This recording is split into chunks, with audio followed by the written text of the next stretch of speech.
परम पूज्य श्री महाराज जी के YouTube चैनल को सब्सक्राइब करें तथा पूज्य महाराज श्री जी की कथाओं को सर्वप्रथम देखने के लिए बेल आइकन दबाना ना भूलें। हमारे बच्चे आजकल ऐसे हो गए हैं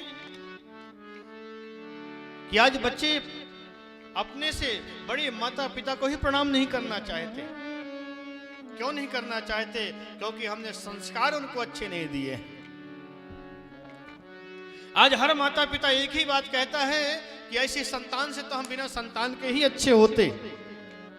देखिए, रोने से काम नहीं चलेगा और दूसरे पर दोषारोपण लगाने से काम नहीं चलेगा। कहीं न कहीं देखोगे तो गलती में आप ही अपने आप को पाओगे, गलती स्वयं ही होगी। क्योंकि जैसे संस्कार हमें देने चाहिए थे बालकों को, वैसे संस्कार हमने उनको नहीं दिए।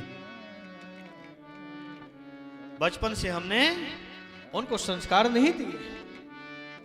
बालक जन्म लिया और सीधे जन्म लेने से पहले आया आ जाती है घर में उसकी देखभाल करने के लिए। संस्कार बालक के पास में जाएंगे कहां? माँ ने सेवा किया नहीं बालक की, रुपया धन कमाने में बालक को छोड़ करके चले गए। जो घर में संस्कार मिलने चाहिए, जो शिक्षा मिलनी चाहिए संस्कार की, वो हमने दिया नहीं और हमने गुरुकुल भेज दिया। गुरुकुल कहां भेजा? विद्यालय, कौन सा विद्यालय भेजा? कॉन्वेंट स्कूलों ने, और संस्कृति को ही बदल दिया हमारे जीवन की। महाराज, आजकल कोई भारत का व्यक्ति, भारत का बालक अगर आध्यात्मिक बालक तिलक लगा करके ईसाई विद्यालय में जाकर के अध्ययन करने के लिए जाता है तो उसके तिलक को देख करके लोग कमेंट करते हैं, उसको टोकते हैं। हाथ में अगर मोली बंधी हुई देखते हैं तो उसको टोकते हैं, उसके धर्म का उपहास करते हैं। ये मोली क्यों बांधते हो, ये तिलक क्यों लगाते हो? और हाँ, बालक आकर के घर में रोते हैं, माता पिता से पूछते हैं तिलक का मतलब क्या है, कलावा का मतलब क्या है। तो हम क्या करते हैं, उनको उसका अर्थ तो नहीं बताते, उसका मतलब तो नहीं बताते। तिलक का क्या अर्थ होता है, कलावा बांधने का, मोली का क्या अर्थ होता है, महाराज पूजा का क्या महत्व होता है, वेद का क्या महत्व होता है, गंगा नदी क्या महत्व होता है। बल्कि हम क्या कहते हैं, ठीक है गुरुजी ने मना किया है, क्लास में सर ने मना किया तिलक लगाना, तो कल से तिलक लगाना बंद कर दो, मत लगा के जाना। तो संस्कार कहां से आएंगे?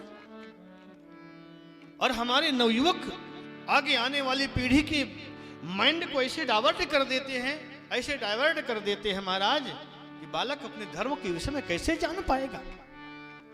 आज कोई बालक प्रातः काल उठ करके स्नान करके पूजा घर में बैठ जाता है तो सबसे ज्यादा चिंता माता पिता को हो जाती है, कहीं ये बाबा ना बन जाए, कहीं साधु ना बन जाए, कहीं भक्त ना बन जाए। अरे शर्म आनी चाहिए तुम्हें, तो चिंता ये करनी चाहिए कहीं ये डाकू ना बन जाए, कहीं देशद्रोही ना बन जाए, इसकी चिंता करनी चाहिए। अरे भारतवासी होकर के, हिंदू होकर के, सनातनी होकर के, और तिलक लगाने में अगर शर्म आती है तो चुल्लू भर पानी में डूब जाना चाहिए, डूब जाना चाहिए। उनको टोपी पहनने में शर्म नहीं आती है और तुमको तिलक लगाने में शर्म आती है, और कहते हम भारतीय हैं, हम हिंदू हैं। आपने सारे चिन्हों को छोड़ दिया, अपनी परंपराओं को छोड़ दिया, अपनी संस्कृति को छोड़ दिया, अपनी मर्यादाओं को छोड़ दिया।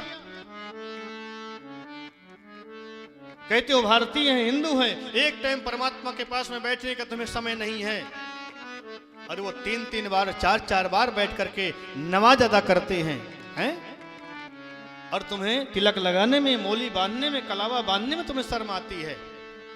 भारतवर्ष में आए हो, भारतीय हो, हिंदू हो, तो गर्व से कहो कि मैं हिंदू हूं, गर्व से कहो कि मैं ब्राह्मण हूं, गर्व से कहो कि मैं क्षत्रिय हूं, गर्व से कहो कि मैं वैश्य हूं, गर्व से कहो। जाति पाति ये तो कर्मों के आधार पर बनाई गई है महाराज। इससे पहले आप हिंदू हैं, और भारत में रहने वाले जिसका जन्म भारत में हुआ वो हिंदू है महाराज।